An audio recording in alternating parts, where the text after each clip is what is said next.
దేవుని రక్షణ ప్రణాళికలో ముందుగా ఎవరున్నారు? అన్యులకు కూడా దేవుని రక్షణ హస్తం విస్తరించడానికి గల కారణాలు ఏమిటి? ఈ విషయాలను పరిశీలిద్దాం.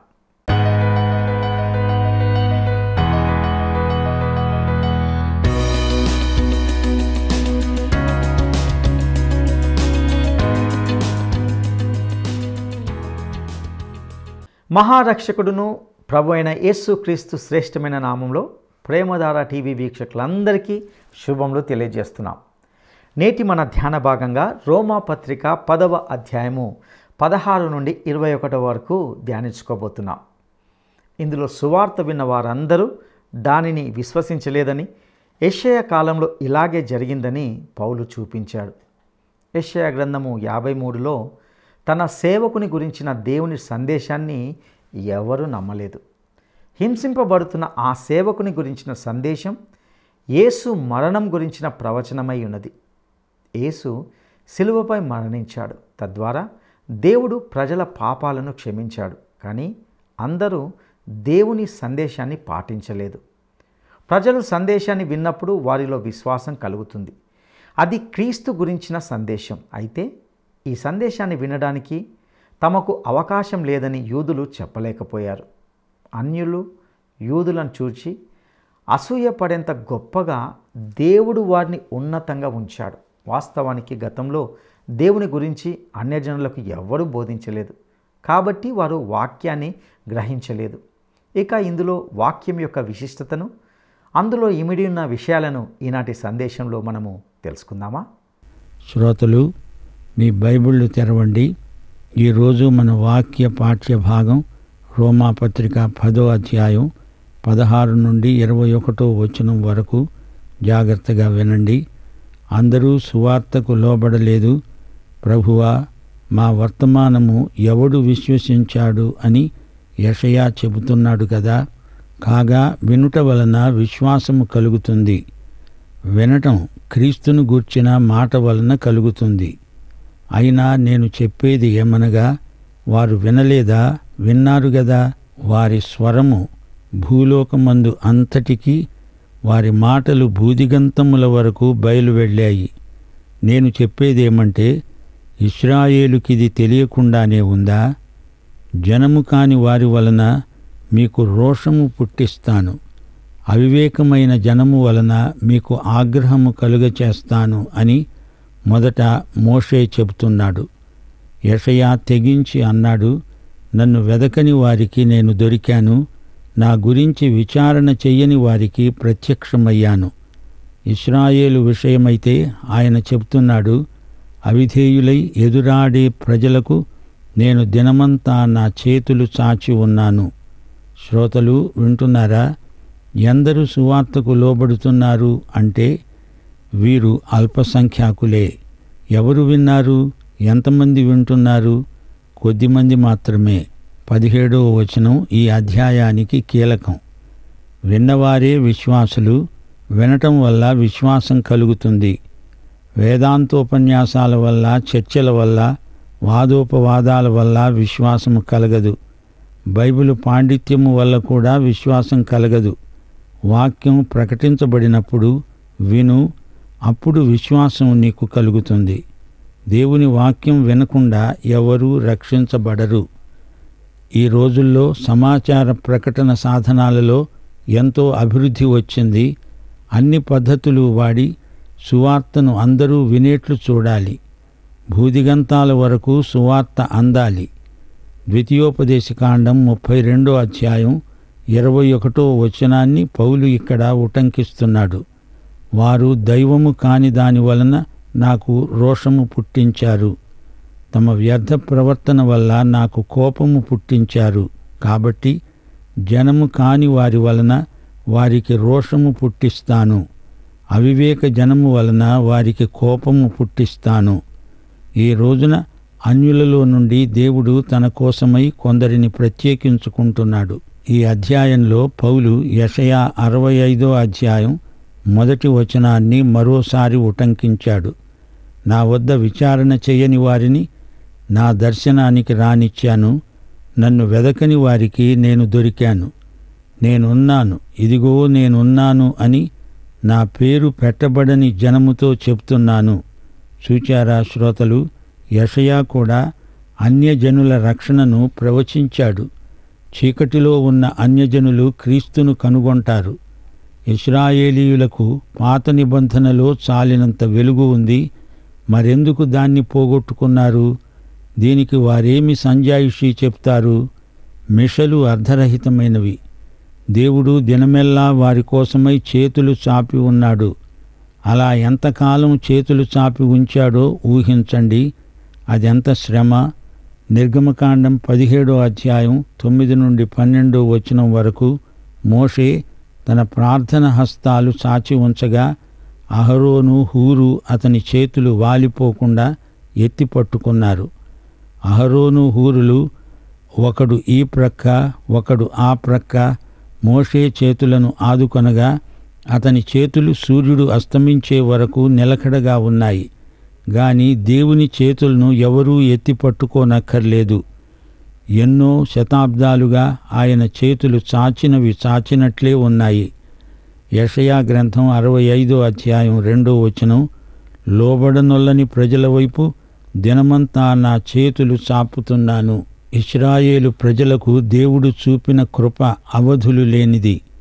అపొస్తలుల కార్యములు 7వ అధ్యాయం 51 నుండి 53వ వచనం వరకు స్టెఫను తన హతసాక్ష్య ప్రసంగంలో అన్నాడు, ముష్కరులారా, హృదయములను చేతులను దేవుని వాక్యమునకు లోబరచనొల్లని వారలారా, మీ పితరుల వలె మీరు ఎల్లప్పుడూ పరిశుద్ధాత్మను ఎదిరిస్తున్నారు. మీ పితరులు ప్రవక్తలలో ఎవరిని హింసించకుండా ఉన్నారు. ఆ నీతిమంతుని రాకను గురించి ముందుగా తెలిపిన వారిని చంపారు. ఆయనను మీరిప్పుడు అప్పగించి హత్య చేసిన వారయ్యారు. మీరు దేవదూతల ద్వారా నియమించబడిన ధర్మశాస్త్రమును పొందారు గాని దానిని గైకొనలేదు. శ్రోతలు గమనించండి, ఈ రోజున కూడా ఈ తరం మనుషుల కోసం దేవుడు చేతులు చాపి ఉన్నాడు, రమ్మంటున్నాడు. దేవుని దీర్ఘశాంతానికి ఆయనకు మనమెంతో కృతజ్ఞులం. ఆయన ఆహ్వానమును విని వచ్చేవారెవరు? రండి. ప్రియ శ్రోతలు వింటున్నారా? ఇది రోమాపత్రిక 10వ అధ్యాయం. పౌలు హృదయాభిలాష ఒక్కటే, ఇశ్రాయేలీయులు రక్షణ పొందాలి. ఈ విషయమై పౌలుకు బహు దుఃఖం. ఆత్మయందు పౌలు మనస్సాక్షి ఇచ్చే సాక్ష్యమిది. ఇదే పౌలు ప్రార్థన. సోదర యూదులందరూ రక్షణ పొందాలనే తీవ్రమైన కోరిక పౌలును తినివేసింది. వారి కోసం పౌలు ఎంతో ప్రార్థించాడు. ఇశ్రాయేలీయులకు మతాసక్తి ఉంది గాని దేవజ్ఞానం లేదు. ఇశ్రాయేలీయులు దేవుని నీతికి లోబడరు. వారు మరీ స్వనీతిపరాయణులైపోయారు. దేవుని నీతి కొరకు ఆకలి దప్పులు గలవారికి దేవుని దీవెన ఉంటుంది. కాని అట్టి ఆకలి దప్పి వీరికి లేవు. స్వనీతి కాదు, క్రీస్తునందలి దేవుని నీతి మనకు కావాలి. ఇది విశ్వాసమూలమైన నీతి. హృదయము నోరు ఈ విషయంలో ఏకీభవించాలి. యేసు పునరుత్థానం హృదయం నిండా ఉండాలి. యేసు ప్రభువని నీ నోరు సాక్ష్యమివ్వాలి. విశ్వాసము, ఒప్పుకోలు ఈ రెండు నీ హృదయము నోరు కలిసి సమర్థించాల్సిన వైఖరి. విశ్వాసి జీవితంలో నోటి ఒప్పుకోలు, హృదయ విశ్వాసము ఏకీభవించాలి. రోమాపత్రిక 3వ అధ్యాయం 29-30 వచనాలు ఈ సందర్భంలో జ్ఞాపకం చేసుకోవాలి. దేవుడు యూదులకు మాత్రమే దేవుడా? అన్యజనులకు దేవుడు కాడా? అవును, అన్యజనులకు దేవుడే. దేవుడు ఒక్కడే గనుక సున్నతి గలవారైనా కాకపోయినా అందరినీ విశ్వాసమూలముగా నీతిమంతులనుగా తీరుస్తాడు. ఆదికాండం 12వ అధ్యాయం 8వ వచనం, అబ్రహాము యెహోవా నామమున ప్రార్థన చేశాడు. ఆదికాండం 21వ అధ్యాయం 33వ వచనం, అబ్రహాము నిత్య దేవుడైన యెహోవా పేరట ప్రార్థన చేశాడు. ఆదికాండం 26వ అధ్యాయం 25వ వచనం, యెహోవా నామమున అబ్రహాము ప్రార్థించాడు. రోమాపత్రిక 10వ అధ్యాయం 13వ వచనం, ప్రభువు నామమును బట్టి ప్రార్థన చేసేవాడెవడో వాడే రక్షించబడతాడు. అబ్రహాము విశ్వాసులకు తండ్రి. విశ్వాసులు నీతిమంతులు. విశ్వాసము శూన్యంలో నిలవదు. క్రీస్తునందు నిలకడగా ఉండాలి. ఇది ఉత్తమ సువార్త. ఇది విశ్వాసవాక్యం. సువార్త ఎన్నడూ విని ఉండని వారిని గురించి పౌలుకున్న మనస్సే మనకు ఉండాలి. పౌలుకు క్రీస్తుకు కలిగిన మనస్సే ఉంది. వినటం, విశ్వాసం ఈ రెండూ పరస్పర సమాశ్రితమైనవి. వినాలి, క్రీస్తు వాక్యమే వినాలి. విని విశ్వాసముంచాలి. అంతటా సువార్త వినబడాలి. 19వ కీర్తనలో దావీదు అన్నాడు, ఆకాశంలో అంతరిక్షంలో పగలు రాత్రి లోక దిగంతాల వరకు సువార్త వినబడాలి. యెహోవా ఉపదేశాలు నిర్మలమైనవి, ఆయన ధర్మము నిర్మలమైనది. అప్పుడు మన నోటి మాటలు, మన హృదయ ధ్యానము దేవుని దృష్టికి అంగీకారములవుతాయి. ఇశ్రాయేలుకు ఇదంతా తెలిసి కూడా అవిధేయులై అధిక శిక్షను కొని తెచ్చుకున్నారు. ఈ రోజున ఇశ్రాయేలు దేవుణ్ణి తిరస్కరిస్తే వారు శిక్షను తప్పించుకోలేరు. ప్రియ శ్రోతలు, గమనించండి. ఇశ్రాయేలీయులు ఎందుకని క్రీస్తు విషయంలో తొట్టిల్లారు? దానికి ఒకే జవాబు: దేవుని నీతిని వారెరుగరు. దేవుని నీతి ఎలా ప్రాప్తిస్తుందో వారికి తెలియదు. అది పరిసయ్య మనస్తత్వం. నీతి క్రియలు ముఖ్యమనుకున్నారు. విశ్వాసమూలమైన నీతిని వారు పొందలేదు. యోవేలు గ్రంథం 2వ అధ్యాయం 32వ వచనం, ఆ దినమున యెహోవా నామమును బట్టి ప్రార్థన చేసే వారందరూ రక్షించబడతారు. అపొస్తలుల కార్యములు 2వ అధ్యాయం 21వ వచనం, సువార్తను అంగీకరించి విశ్వసించిన వారే రక్షించబడతారు. నీ వంటి వారు లేరిలలో యేసయ్యా, నీవే మాదు రక్షణకర్తవు యేసయ్యా. నీ సిలువ శక్తినే ఆశ్రయింతుము యేసయ్యా,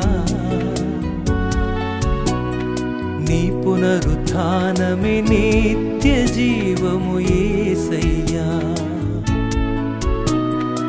ఆది సంభూతుడవు, ఆద్యంతరహితుడవు. ఆది సంభూతుడవు, ఆద్యంతరహితుడవు. ఆకాశ మహావిశాలమునందున్న సర్వాధికారివి.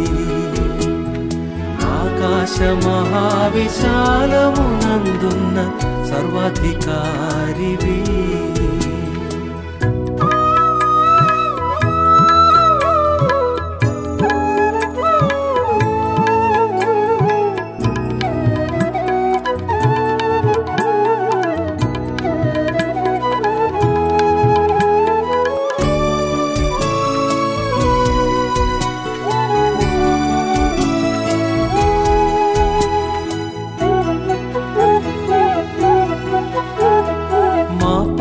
శాపములన్నీ విమోచించితివి, మా రోగములకు స్వస్థత చేకూర్చితివి. పరిశుద్ధాత్మను స్వాస్థ్యముగా నిచ్చితివి. శక్తియు మహిమయు స్తోత్రములకు అర్హుడవు. ఆది సంభూతుడవు, ఆద్యంతరహితుడవు. ఆది సంభూతుడవు, ఆద్యంతరహితుడవు. ఆకాశ మహావిశాలమునందున్న సర్వాధికారివి. ఆకాశ మహావిశాలమునందున్న సర్వాధికారివి.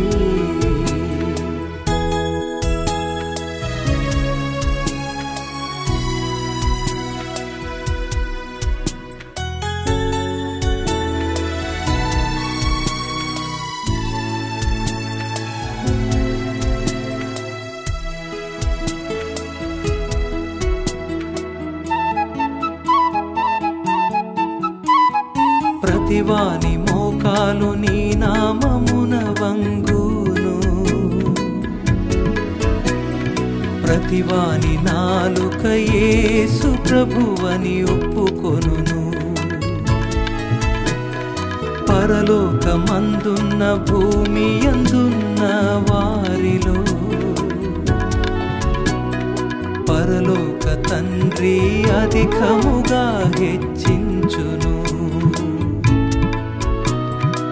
ఆది సంభూతుడవు, ఆద్యంతరహితుడవు, ఆది సంభూతుడవు, ఆద్యంతరహితుడవు. ఆకాశ మహావిశాలమునందున్న సర్వాధికారివి, ఆకాశ మహావిశాలమునందున్న సర్వాధికారివి.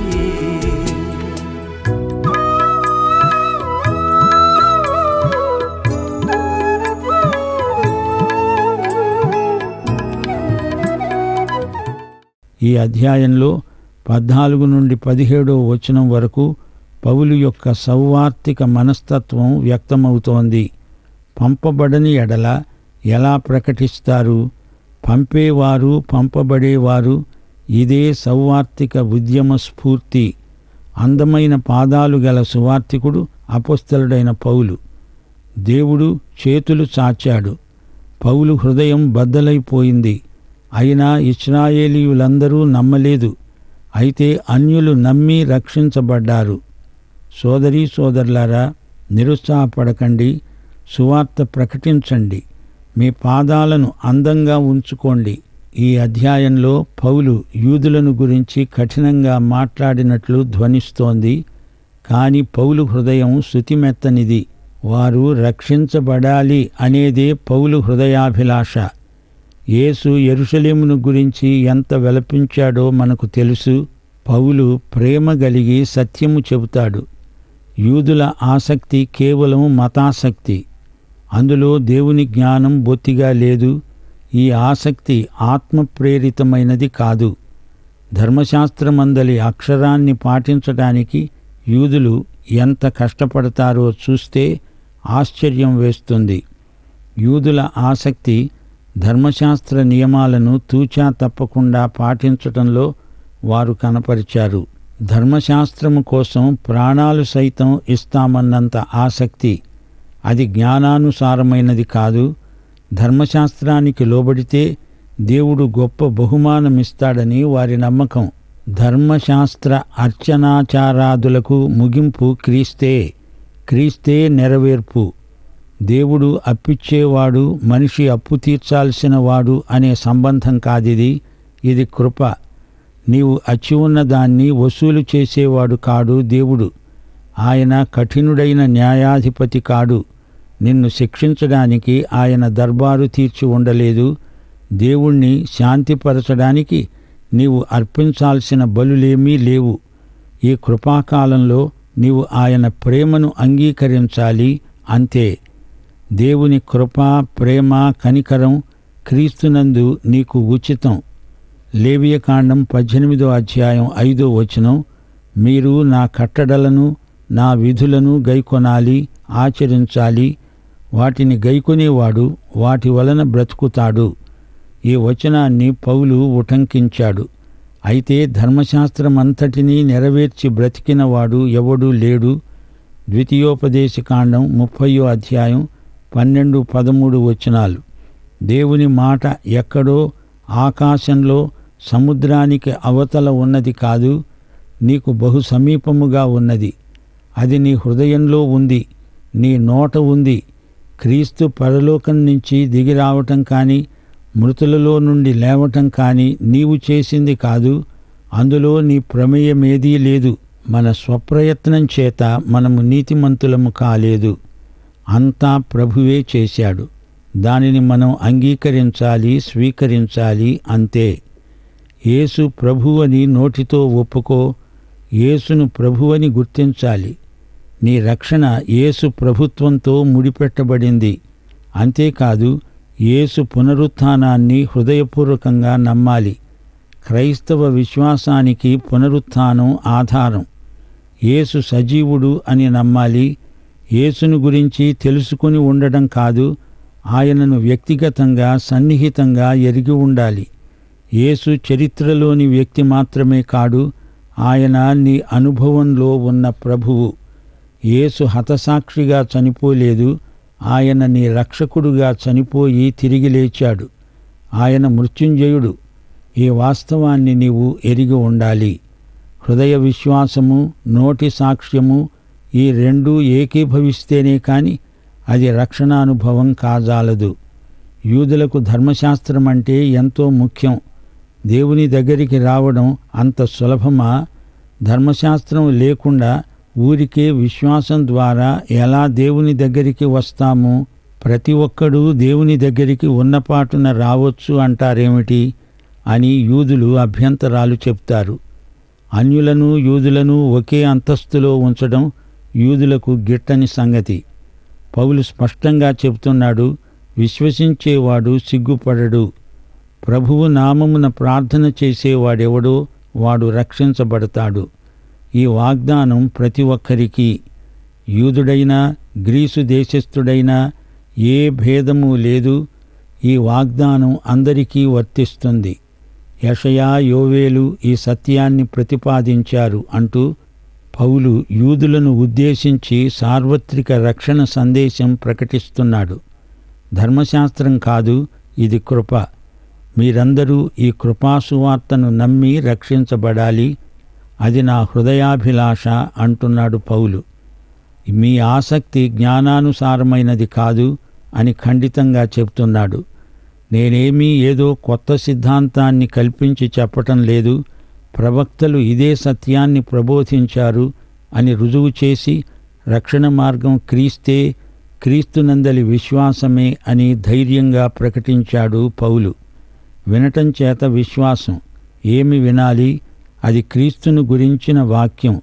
ఎంత చెప్పినా యూదులు దేవుని కృపను గుర్తించలేకపోతున్నారు. దినమంతా దేవుడు వీరు వస్తారని దీర్ఘశాంతంతో చేతులు చాపి కనిపెట్టి చూస్తున్నాడు.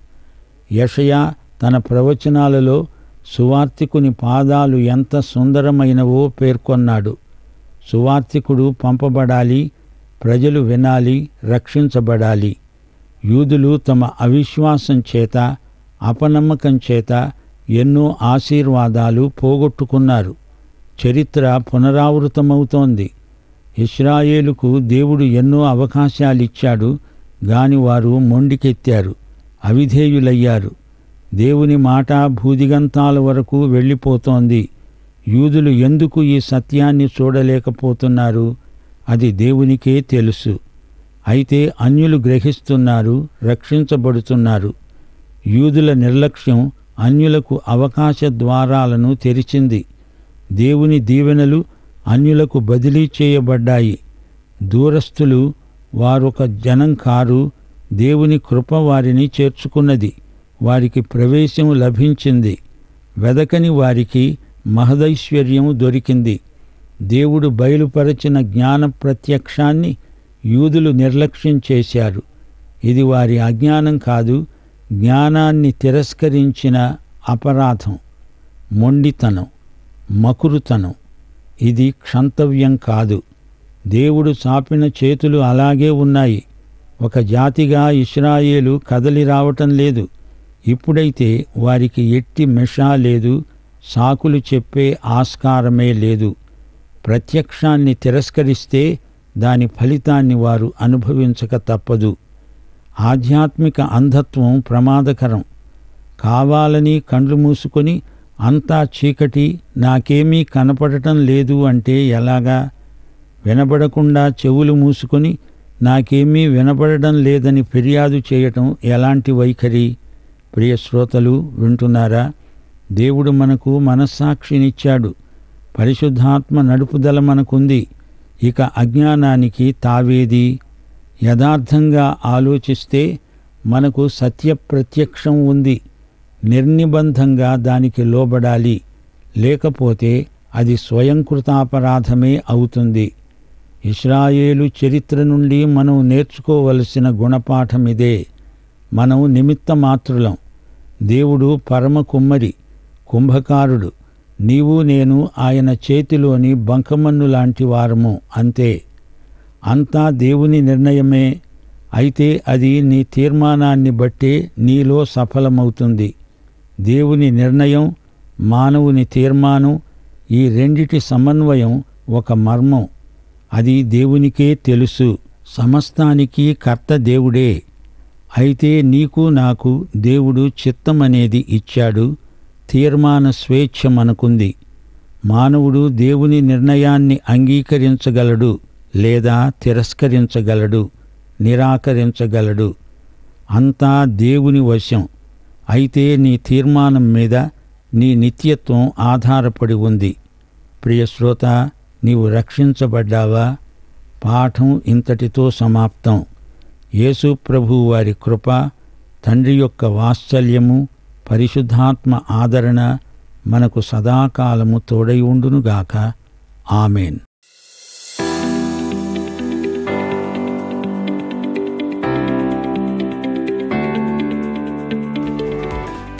వినుట వలన విశ్వాసం కలుగుతుంది. అయితే ఆ వినుట దేని వలన కలుగుతుంది? వినుట వలన విశ్వాసం కలుగుతుంది. అయితే ఆ వినుట దేని వలన కలుగుతుంది? 1.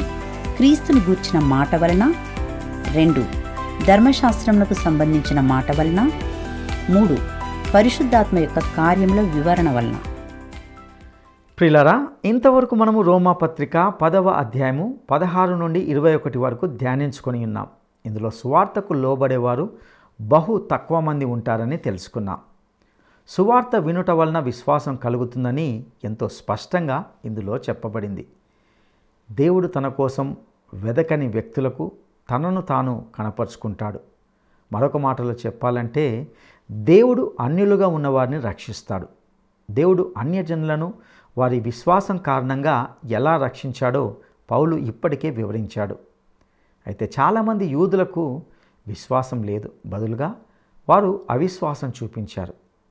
దేవుడు నీతిని ఉచిత వరంగా అనుగ్రహిస్తాడు, కానీ వారు తమ స్వంత ప్రయత్నాల ద్వారా నీతిమంతులు కావాలని కోరుకున్నారు.